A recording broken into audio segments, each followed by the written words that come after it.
start in the room. Roberto? Hi, Nick. The Revolution are coming off a really tough series with Club America. They got whacked 9-2 over 2 games. What did you see from them, and what are you expecting for the game on Saturday? Well, we've obviously done our homework. We've done the scouting on them. We know that they're a team that's improving. Obviously, new coach in Caleb, and they're pretty similar at the moment to what I see last year, in the sense of how they defend the game, the type of team that they are with the ball. They're very dangerous. Carlos Gil is of course the player that is most dangerous. He has individual moments. The 9 is Veroni is coming into form, scoring goals. Maybe they lost heavy against America, but he comes on and scores 2, which is positive for number 9. So they're definitely improving and growing as a team.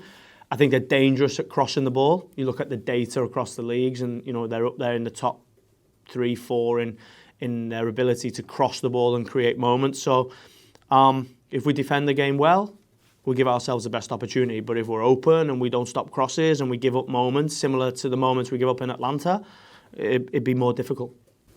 With Mounsef, I mean, he seems to be getting himself into really good positions to be able to score. He's had 10 shots over the last 2 games, I believe it is.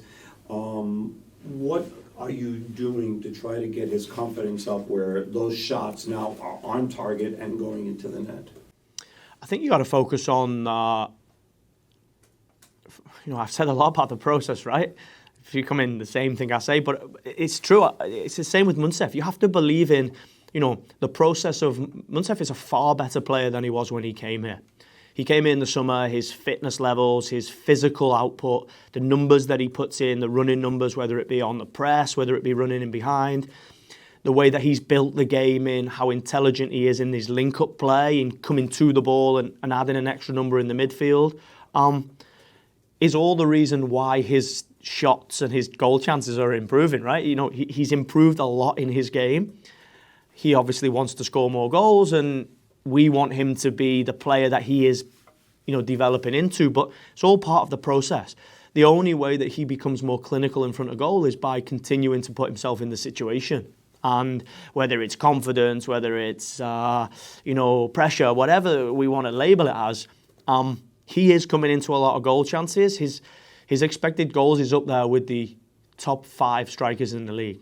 This is an incredible place to be. So we all believe in him. He's going to be really exciting and continue to be an exciting player for New York. And we're going to continue to put him in the place where he's going to have the opportunity to score goals. Thank you. Alex? Hey, Alex here with The Exchange. I got a question because you guys are playing in New England this weekend, and obviously they're currently bottom of the Eastern Conference. And the last 2 matches, you guys only scored 1 goal. How differently offensively are you guys going to go into this game? Obviously, with the amount of chances you guys have with Atlanta, what's going to be different about this? Yeah, I think you got to keep putting yourself in the situation, right? I think, whether it's, whether we change the team and change the wingers, whether we roll with the same team, the offensive side of our game against Atlanta was by far the best we've produced in the last 12 months, 16 months, in the amount of goal chances we created and how we get to the opportunities. We've got to continue to work and continue to focus and concentrate at executing the outcome. But the one thing I say to the team is, progress is at times difficult. I've said before, hard times create top teams, and we are definitely progressing. We are definitely improving, and you got to continue to believe and work and concentrate and focus on executing the outcomes. Mounsef, Santi, Julian, Agu, our fullback's high. There's many, many positives of how we create the chances. You just got to continue to focus on executing. Anyone on Zoom?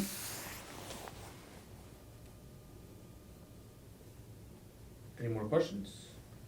I'll take one more. It's okay. Alex, go ahead. Hey, Esteban. Awesome. Go ahead, Alex. Hey, so it's Alex here again with the Exchange. I got another question. So obviously being a coach here, assistant coach for 2 years, from 2020 to 2022, and then being the head coach here from 2022 onwards now, you obviously saw a lot of players develop and improve. A player like Christian, obviously, is a young guy. He's getting linked to, obviously, a big club. How much have you seen him improve over the last couple of years as a coach? Yeah, incredible levels. I think Christian's best attribute is his work ethic and his focus, which ultimately your potential is only potential, right? You have to go and work at it, and you have to take the ups and the downs, and you have to continue to improve the areas of your game that you want to be better at. And we've seen that through his academy life into MLS2 now with the first team week in, week out. The challenge that he has every day against the level of wingers that we have is only going to make him a better player. And some days he feels like he has a tough one, and some days he feels like he's achieved a lot. It's the process. You got to keep working at it. And when you're on the journey, you have to continue to embrace the ups and the downs and get in the video room and get out with the individual sessions and go into the team sessions. Christian McFarland is a huge potential for our football club, and one that we really enjoy. Thank you so much. Trey? Hey, sorry about that. I forgot how to raise my hand in Zoom. Apologies. Thanks for the time, Coach. Just want to know if there's an update on Talles Magno's injury, as well as Jovan Mijatović's situation as well.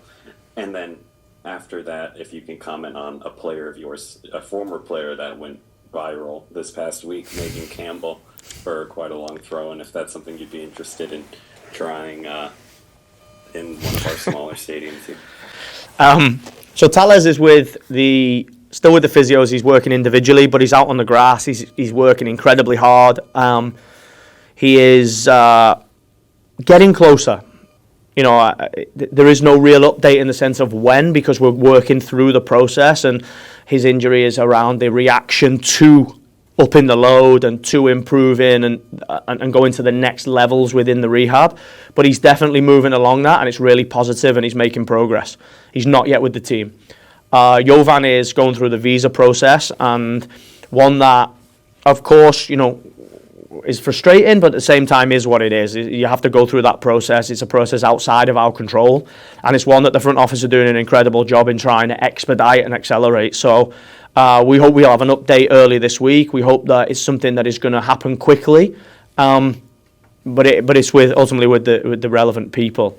I actually spoke to Meg this morning because I actually seen, it was my wife, I'm not on social media, but my wife showed me the viral clips that were going on from her throw-in. She's a great player. First and foremost, I think Megan's throw-in, the worst part of her throw-in is she's actually a really, really good football player, and adds huge value wherever she plays. She played for me at central defender and at left back, but her throw-in is very unique. It is an incredible weapon to have if you have it, because it's not just a long throw, it's actually an incredibly long throw, and she has great technique with it. So wherever she is, she's going to cause problems.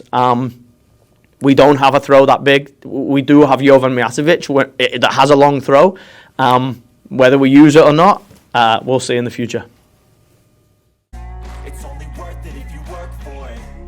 It's only worth it if you work for it. I won't stop till they hear me now. I won't stop till I wear the crown.